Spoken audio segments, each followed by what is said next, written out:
में हुए कै प्यास से बोलता यीशु, सब संसार में मीठा नाम, पृथ्वी स्वर्ग में मीठा नाम, सबसे प्रिय मीठा नाम, यीशु यीशु यीशु।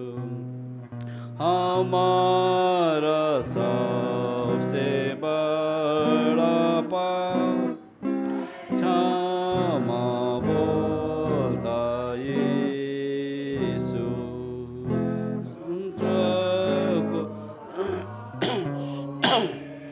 मिला के देता यीशु, सब संसार में मीठा नाम, पृथ्वी स्वर्ग में मीठा नाम, सबसे प्रिय मीठा नाम,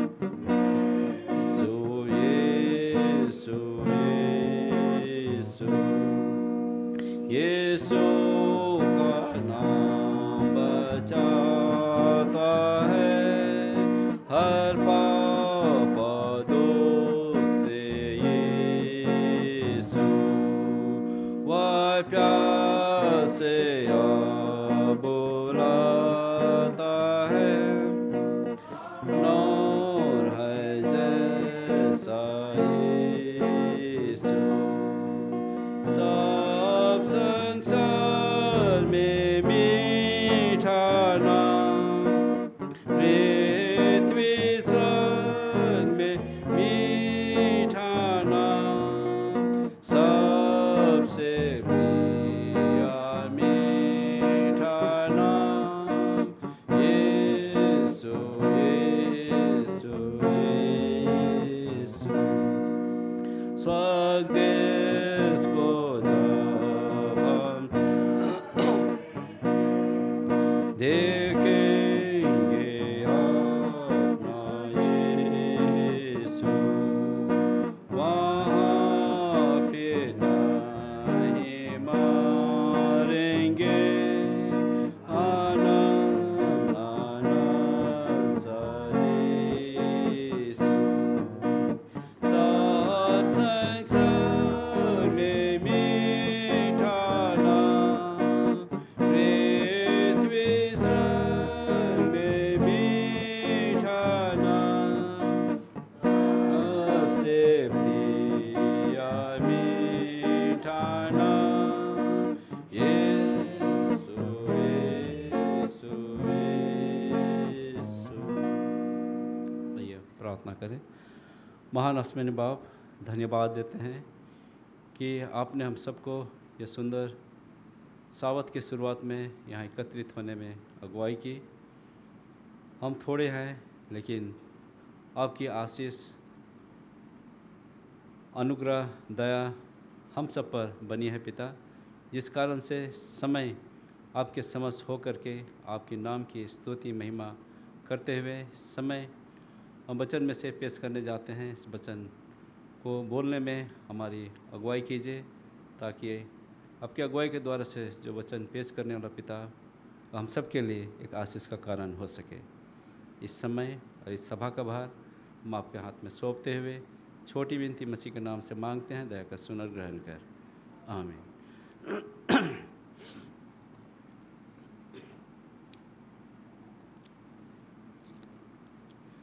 थोड़ी समय ऐसे लग रहा था कि मैं बोल नहीं पाऊँगा, अचानक से पता नहीं ये हो गया था। खैर, शैतान हमेशा रुकावट डालती है, लेकिन मैं खुश हूँ कि संडे के समय आप सबके साथ हो सकता हूँ और कुछ समय हम परमेश्वर के वचन में हम बिताएंगे। दोपहर को मैं सोया हुआ था, अचानक से नींद खुली और भेस्पर है। फिर भेस्पर से चला गया दिमाग बिनोनी क्या है। तो अरे किसी को तो बोला नहीं है, अब क्या करें। तो बोला चलो उठते हैं, उठ के फ्रेश होके बैठे और सोच रहे कुछ तो बोलना तो होगा। और उसके बाद मैं अपना जैसे ही ध्यान ख़त्म किया, से मिस्टर लकड़ा फ़ोन किया, आज बिनोनी का है। बोला चिंता मत करिए। तो परमेश्वर ने मौका दिया है कि छोटी सी चीज़ हमको बोलने के लिए या सीखने के लिए। और जिस तरह से हमें बचन में भी कहता है कि हमेशा क्या रहे, तैयार रहे, हमेशा तैयार रहे। तो जिस तरह से हम लोग सतीश दादा के साथ हम लोग करमटार गए, करमटार से फिर हम लोग कदरोड़ी गए पहले। तो वहाँ पहुँचे, सुबह पहुँचे, हाल चाल इधर उधर का लेते होते ख़त्म। शाम हुआ, हाफ पैंट में है और सब बोले वर्शिप करेंगे। तो फुल पैंट पहन के आते हैं, नहीं नहीं ऐसे बैठिए, गर्म है ऐसे ही बैठिए, ऐसे ही क्या करिए, ऐसे ही वर्शिप हो जाएगा। तो देखिए उनके हॉस्टल के बच्चे थे 20-25 जन आ गए, उनके स्टाफ आ गए, अपने सब आ गए। बोलते हैं नहीं वर्शिप करना है, बैठिए चलिए वर्शिप करेंगे। चेयर में बैठे, सब बोलते हैं पादरी साहब हाफ लीजिए। मैं बोला हाफ पैंट में हो, हाफ गंजी में हो, बाइबल नहीं है हाथ में, गाना किताब नहीं है। नहीं नहीं आप लीजिए। तो एक बार बोले, दूसरा बार बोले, तीसरा बार बोलने नहीं दिया। बोला ठीक है चले। आज पहली बार ऐसे मैं हाफ पैंट में खड़ा हो रहा हूँ आप लोग के सामने। तो इसलिए आप अचानक से बोलने से क्या होता है कि क्या बोलेंगे, कहाँ से बोलेंगे, कैसे बोलेंगे, थोड़ा सा दिक्कत होती है। लेकिन मैं बोला ठीक है चलिए। खड़ा होके फिर प्रार्थना किए, प्रार्थना करने के बाद में शुरू हो गए। तो शुरू हो गए तो जो भी था परमेश्वर के वचन में से उनको सुनाने के लिए मौका मिला था। तो मैं बहुत पुराना था, उसको मैं उनको पेश कर गया। तो कहने का तात्पर्य है कि हमें हमेशा हर जगह के लिए और हर समय तैयार रहना ज़रूरी है। तो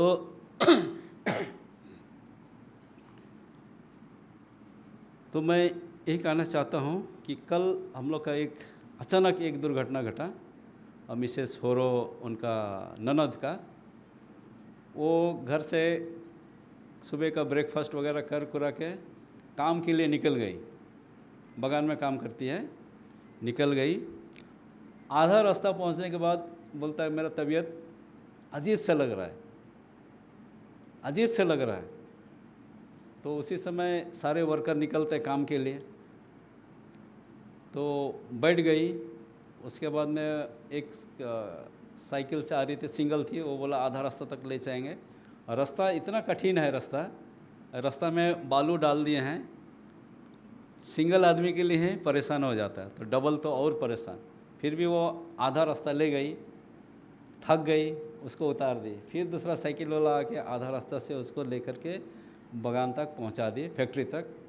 उसके बाद बोला कि उसके बाद आप लोग जाओ, हम हॉस्पिटल चले जाएंगे। हॉस्पिटल पहुंची, प्रेशर हाई एकदम। वैसे ही पहुंची, पहुंचने के बाद डॉक्टर वहाँ का लोकल जो बगान का डॉक्टर थे वो देखे, देखने के बाद बोला काफ़ी प्रेशर हाई है। उसको दवाई और एक इंजेक्शन दिए, उसका तुरंत रिफ़र किए। हॉस्पिटल भी नहीं पहुंच पाई, एक्सपायर हो गई। तो जीवन ऐसे है कि जब उनको तत्काल उपचार नहीं मिला, हॉस्पिटल भी नहीं पहुंच पाई, वो गुजर गई। फिर हम लोग को 8:30 बजे फ़ोन आया कि ऐसे ऐसे हुआ है, आना है। तो हम लोग फिर अर्पण के साथ निकल गए। तो वहाँ निकल के 2 बजे पहुँचे। उसके बाद पहुँच के बाद इंतज़ार कर रहे हैं।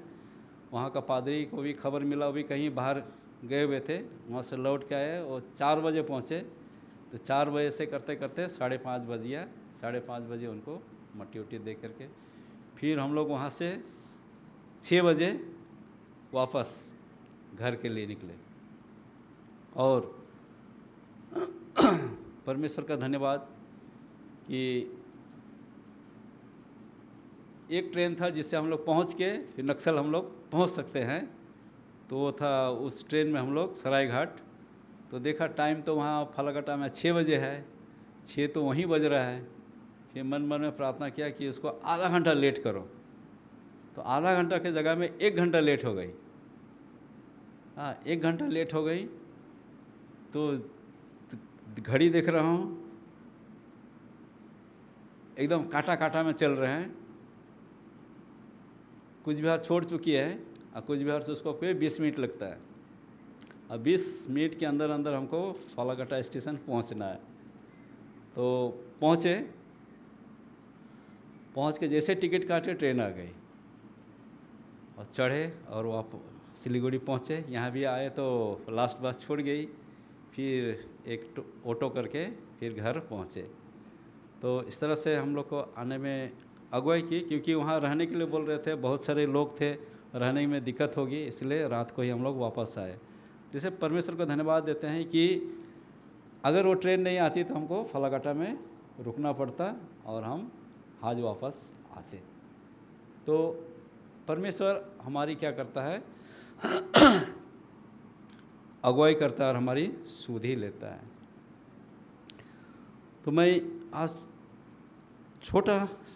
वचन छोटा है लेकिन अध्याय लंबा है, इसको मैं बताना चाहता हूँ।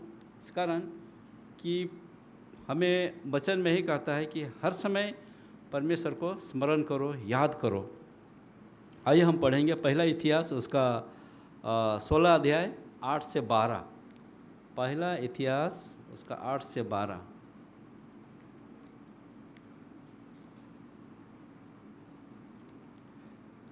पहला इतिहास 16 अध्याय उसका 8 से 12।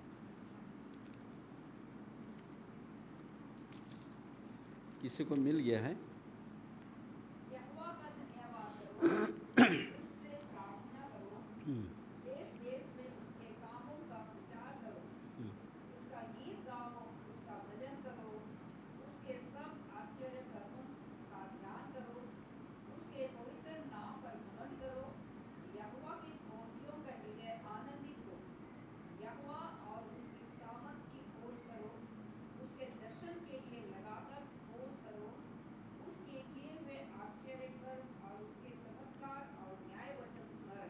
कहता है कि यहोवा का क्या करना है, हमें धन्यवाद करना है, और उससे धन्यवाद करने से केवल नहीं, उसे प्रार्थना करने की भी हमारी ज़रूरत है। और उसके आश्चर्य काम जो परमेश्वर ने किए हैं उसको भी स्मरण करो, उसको ध्यान करो, और उस पर क्या करना है, हमें घमंड करना है।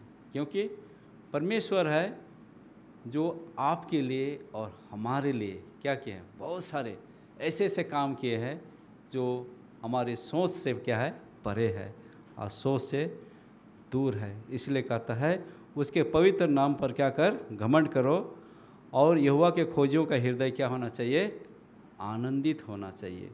और यहोवा और उसकी सामर्थ, उसके खोज करो, सामर्थ की खोज करो, और उसके दर्शन के लिए लगातार क्या करो, हमें खोज करना है। दर्शन हम कहाँ पाएंगे, कैसे पाएंगे, किस रूप में हम पाएंगे, उसके हमें खोज करना है।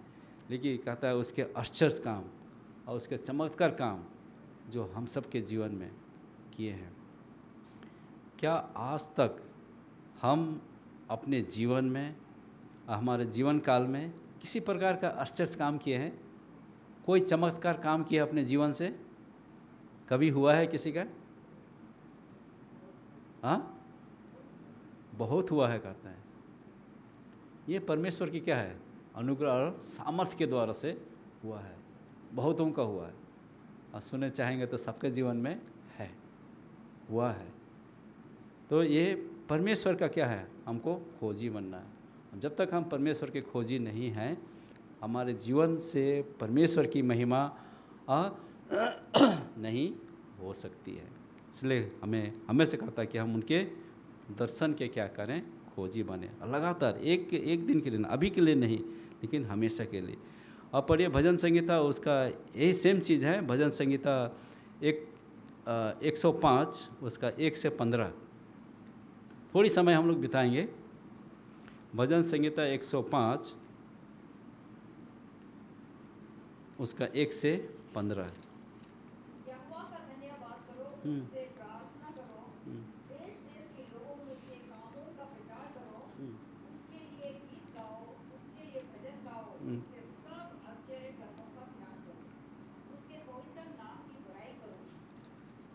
यहोवा की फौजियों का हृदय आनंदित हो, यहोवा और उसकी सामर्थ को खोजो, उसके दर्शन के लगातार खोजी बने रहो, उसके किए हुए आश्चर्य पर स्मरण करो, उसके चमत्कार और निर्णय स्मरण करो।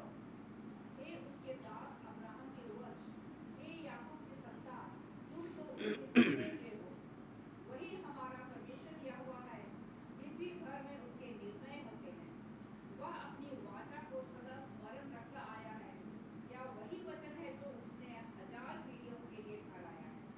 वही वाचा जो उसने अब्राहम के साथ बांधी, और उसके विषय में उसने इसहाक से शपथ खाई, और उसी को उसने याकूब के लिए प्रीति करके और इस्राएल के लिए यह कहकर सदा की वाचा करके दृढ़ किया, मैं कनान देश को तुझी को दूंगा, वह बाँट में तुम्हारा नीज भाग होगा। उस समय तो वे गिनती में थोड़े थे, वरन बहुत ही थोड़े, और उस देश में परदेशी थे। वे एक जाति से दूसरी जाति में और एक राज्य से दूसरे राज्य में फिरते रहे, परंतु उसने किसी मनुष्य को उन पर अंधेर करने ना दिया, और वह राजाओं को उनके निमित्त यह धमकी देता था, मेरे अभिषिक्तों को मत छुओ और न मेरे नबियों की हानि करो। आमीन। मैं यही आखिरी वचन में मैं आना चाहता हूँ। मैं 14 और इसका 15, परंतु उसने किसी मनुष्य को उस पर क्या है, अंधेर करने ना दिया, और वह राजाओं और उसके निमित्त यह धमकी देता था कि मेरे अभिषेक को मत छुओ और ना मेरे नबियों को हानि पहुँचाओ।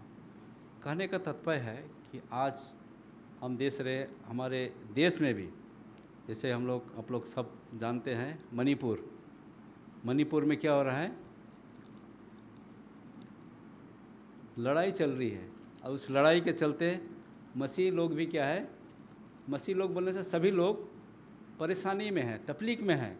लेकिन वहाँ देखिए हमारी चर्च नहीं है, लेकिन अन्य कलीसिया के चर्च है, उनको क्या कर दिया है, सब 2 चर्च को जला दिए हैं। और वहाँ के लोग क्या हैं, परेशान हैं, तकलीफ में हैं। तो आज हमारे लिए, हमारा चाहे जो भी कलीसिया हो, लेकिन मसीह होने के नाते हम सब उनके लिए हमें क्या करने की फ़र्ज़ है, हमारा फ़र्ज़ है उनके लिए हम प्रार्थना करें। जैसे वचन में कहता है कि उनके अभिषेक लोगों को क्या करेगा, वो नहीं छुएगा, और नहीं छुएगा, और ना उनको किसी प्रकार की हानि होगी। कब? जब हम उनके लिए प्रार्थना करेंगे, जब वे परमेश्वर में बने रहेंगे, अब परमेश्वर के साथ वो चलेंगे, तो उनको किसी प्रकार की क्या है, कोई प्रकार की हानि नहीं होगी, और ना किसी प्रकार की उनके पर डर भय होगी। क्यों? क्योंकि हम एक महान और सच्चे परमेश्वर की क्या कर रहे हैं, उपासना कर रहे हैं। हाँ, परमेश्वर अपने लोगों को नहीं छोड़ता है, उनकी देखभाल करता है, उनकी सुध ही लेता है, क्योंकि हम उस महान परमेश्वर की हम सेवा करते हैं। तो आज हमारे लिए, आपके लिए, हमारे कलीसिया के लिए ये फ़र्ज़ है कि हम उनके लिए प्रार्थना करें, ताकि हो सकता है आज कोई बैप्टिस्ट चर्च है, सीएनआई चर्च है, और अलग अलग चर्च है, हो सकता है हमारे चर्च के बीच में भी क्या हो सकता है, ये समस्या आ सकती है, क्योंकि वहाँ नहीं देखेंगे हाँ कि एडवेंटिस्ट है या सीएनआई है या क्या है। जब आग जलती है, आग सुलगती है, तो आग क्या करता है, सबको लपेट में ले आता है। तो चाहिए कि हम उनके लिए क्या करें, प्रार्थना करें। हमारे लोगों के लिए नहीं, लेकिन जितने ही मसीह हैं उनके लिए हम क्या करें, प्रार्थना करें, कि प्रार्थना में हमारा क्या है, शक्ति है। और इसी तरह से वचन में और भी यही कहता है, 96 उसका 1 से 13 में भी इसी प्रकार का वचन हम सबके लिए रखा है, देख लेंगे। और भजन संगीता 96 उसका 1 से 13, यहाँ भी इसी तरह कहता है, यहोवा के गीत गाओ, यहोवा के लिए एक नया गीत गाओ, हे सारी पृथ्वी के लोग यहोवा के लिए गाओ, यहोवा के लिए गाओ, उसके नाम को क्या करो, धन्य कहो, और दिन प्रतिदिन उसके किए हुए उद्धार का क्या है,